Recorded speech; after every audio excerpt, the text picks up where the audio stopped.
Rares sont ceux qui osent défier Vladimir Poutine. Sergueï Pougatchev est peut-être même le seul au monde. Ancien oligarque russe, il fut l'un des artisans de l'accession au pouvoir du chef du Kremlin. Des années durant, il fut l'un des plus proches de Vladimir Poutine avant de tomber en disgrâce. Spolié, il aurait pu finir en prison comme Khodorkovsky.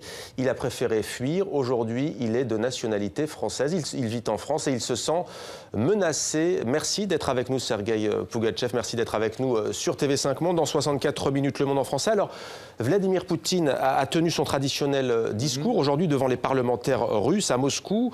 Le président russe semble occuper une place centrale aujourd'hui dans la géopolitique mondiale. Vous qui avez été, je le disais, très proche de ce dirigeant, comment expliquez-vous le poids qu'il a aujourd'hui dans le monde ?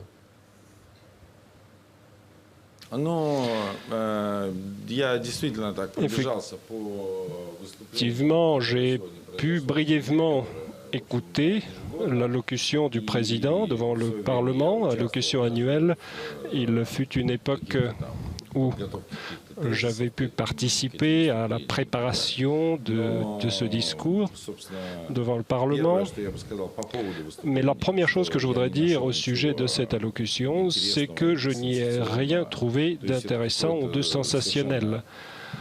C'est une harangue banale, presque ennuyeuse et sans grand intérêt, que ce soit pour l'auditoire intérieur, national ou international. C'est ma première impression de cette allocution. Je reviendrai peut-être en détail, si vous le souhaitez, sur certains aspects.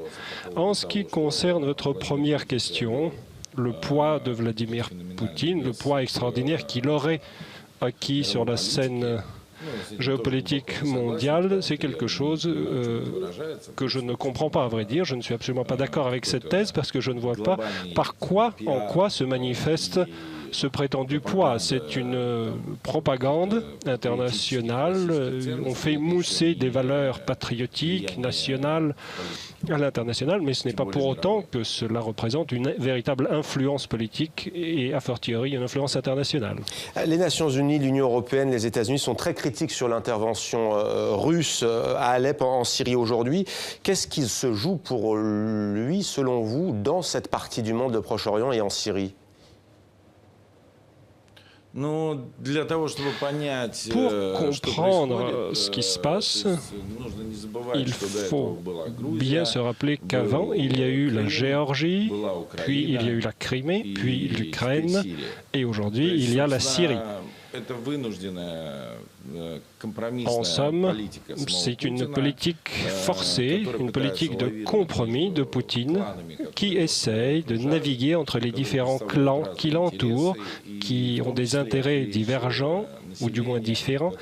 Et par ailleurs, il essaye de distraire ainsi la population russe qui subit une grave crise économique en lui proposant ces thèses de nature patriotique et plutôt droite, de politique droite. Donc des raisons de politique intérieure, dites-vous, mais vous parlez d'intérêt. Quel est l'intérêt de la Russie, de Vladimir Poutine, en Syrie ? Oui, c'est de la politique intérieure. Absolument. Il faut comprendre que Poutine n'a pas l'intention de défendre Assad. Ce n'est pas une question d'allégeance personnelle, ce n'est pas une question personnelle. Le complexe militaro-industriel, l'armée, le KGB, tous ces vecteurs d'influence agissent sur Poutine qui est otage de son entourage. Il faut donc qu'il soutienne, bon gré mal gré, ces tendances des différents clans, des différents groupes. Et vous avez déclaré au sujet de Vladimir Poutine qu'il n'est en réalité pas le tsar. C'est une illusion, dites-vous. Qu'entendez-vous par là ? C'est indéniablement une illusion. Poutine n'est pas un tsar. Poutine, comme je viens de le dire, est otage de son entourage, ce qui est véritablement tragique. Pourquoi ? Parce qu'en premier lieu, Poutine a détruit les institutions du pouvoir, les institutions de base du pouvoir en Russie, le Parlement, le judiciaire indépendant et ainsi de suite. Et pour nous qui vivons, pour nous qui vivons en France et pour les Français même, peut-être que nous ne prêtons pas une très grande attention à ce qui se passe en Russie, mais étant donné que j'ai quand même investi en Russie pendant plus de 20 ans, j'ai un certain intérêt à ces choses-là, je les suis de plus près et je constate que Poutine, en l'occurrence, dans les circonstances actuelles, ne poursuit pas une politique concrète, claire, qui aurait été mise en place à son arrivée au pouvoir et qui se serait poursuivie jusqu'à ce jour. Sa politique a fluctué. Il était d'abord tourné vers l'Occident, maintenant il se repose plutôt sur des thèses patriotiques, sur l'union nationale, etc. Mais c'est une protection individuelle. Et je le disais, vous êtes l'homme qui défie aujourd'hui le président de la Russie, Vladimir Poutine. Vous êtes réfugié en France. Vous avez obtenu la nationalité française en 2009, il y a maintenant 7 ans. Vous avez porté plainte devant la Cour d'arbitrage européenne de La Haye, aux Pays-Bas. Vous réclamez 12 milliards d'euros à Vladimir Poutine. Racontez-nous pourquoi vous lui réclamez cette somme colossale aujourd'hui. C'est une question effectivement très importante. C'est un aspect très important à divers égards, pas nécessairement de mon point de vue, strictement personnel. Mes activités d'investissement, je suis un investisseur international, j'ai des investissements aux États-Unis, en Grande-Bretagne et dans de nombreux pays. Et comme tous les investisseurs, j'ai cherché des climats d'investissement favorables, indépendamment de la situation politique. Je veux parler de la Chine, de l'Asie, des pays du tiers-monde où les rendements sur investissement sont importants. Et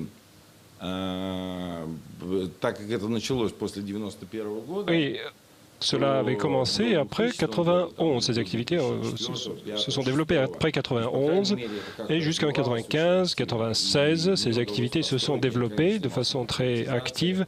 Moi, je n'ai jamais participé à la privatisation ou quoi que ce soit, mais j'ai réussi à bâtir un très grand empire, un complexe des entreprises de construction, une entreprise d'exploitation de gisements de charbon, de cox, et de nombreuses autres choses. Tous ces avoirs ont été spoliés de façon brutale par le pouvoir russe. Je ne dirais pas qu'il s'agit d'une action personnelle de Poutine. Et ma plainte ne vise pas personnellement Vladimir Poutine. C'est une plainte qui oppose la Russie à la France. En effet, aujourd'hui, les investissements français en Russie s'élèvent à quelques 15 milliards au total, ce qui n'est pas énorme. Trois usines Danone ont fermé au cours de ces dernières années. Donc la totalité des investissements s'élève à 15 milliards. Et ma plainte, elle, porte sur 12 milliards, donc près de la moitié des investissements français en Russie. Autrement dit, la situation, d'un point de vue plus global, c'est que la Russie a mis le cap sur l'isolement, sur l'autarcie, et il y a presque plus d'investisseurs en Russie, d'investisseurs étrangers. Vous vous dites, Sergueï Pougatchev, menacé. Vous avez d'ailleurs aujourd'hui dans les locaux de TV5 Monde des gardes du corps. Vous avez déjà découvert des engins explosifs sous votre voiture à Londres. Est-ce qu'en réclamant cet argent, vous ne craignez pas de vous exposer davantage ?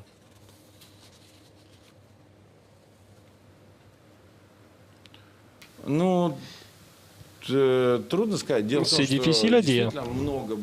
En effet, il y a eu beaucoup de tentatives d'attentats me visant, notamment après l'expropriation, la spoliation de mes actifs. Vous vous doutez bien que quand il s'agit de milliards,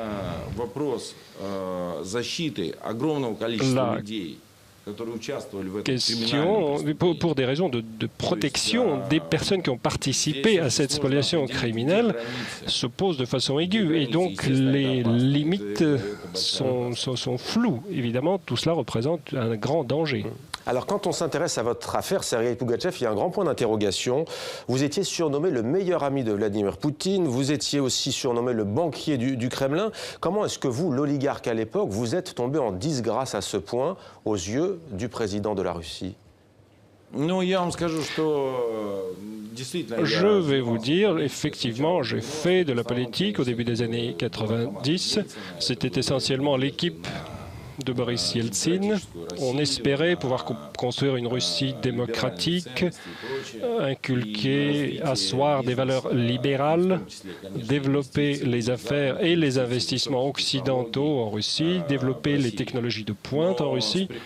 Mais avec l'arrivée de Poutine au pouvoir, qui était un camarade vraiment proche, avant qu'il n'accède à la présidence et après, nous étions très proches, nos familles étaient amies, nos enfants se fréquentaient, nos femmes se fréquentaient.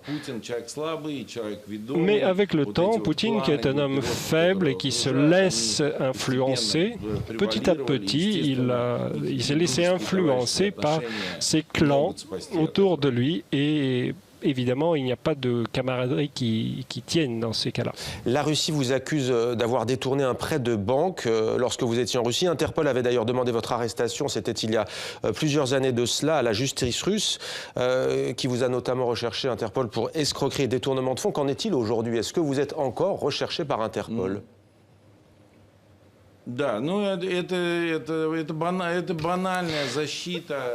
Oui, c'est un moyen de protection banal. Regardez, la situation est simple. Tous mes actifs sont confisqués. Des usines immenses. J'avais 350 000 employés dans les différents secteurs où j'avais des activités.